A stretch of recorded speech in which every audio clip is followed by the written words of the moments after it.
Sermon on the Mount, Eye for eye and tooth for tooth. Matthew chapter 5, verses 38 to 42.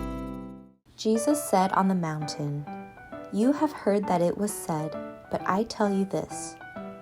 Out of one of his teachings, he speaks on the topic of retaliation, eye for eye and tooth for tooth.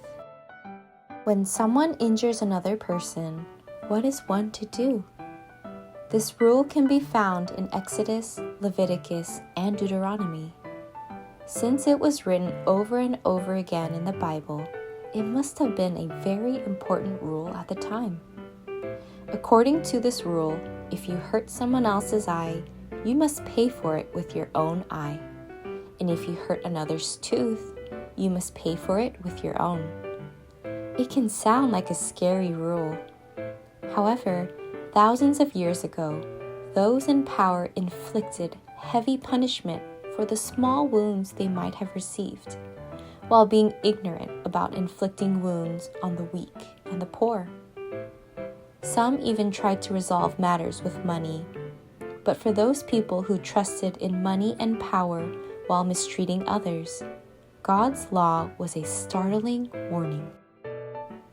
Jesus must have thought that if we lived by this rule, the eyes and teeth of many people in the world would be wounded.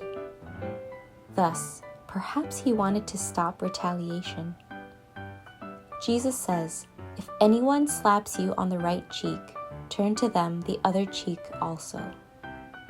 It's unfair to get hit, so who would be able to do this? Well, Jesus takes it even further.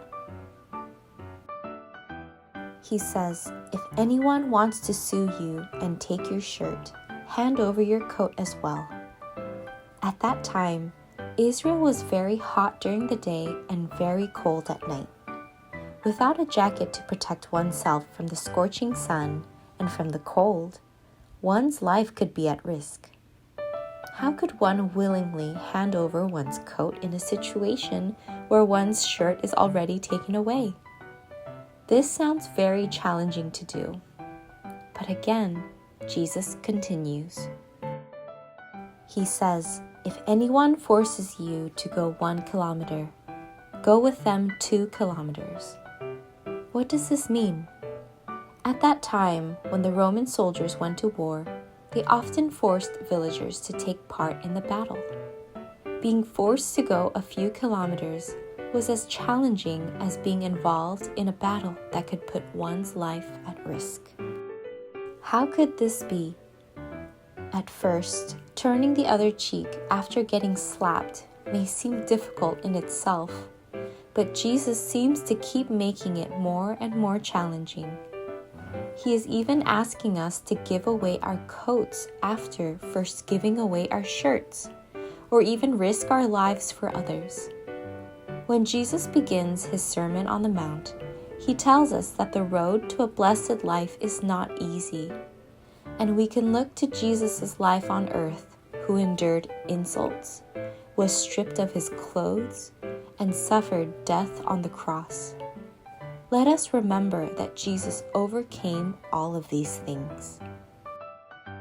Brothers and sisters, if we demand eye for an eye and tooth for a tooth to those who wrong us, we too will become like such wrongdoers.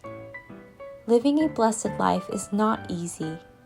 However, let us remember Jesus' life along with his teachings to living a blessed life, that we who worship him may also live according to him.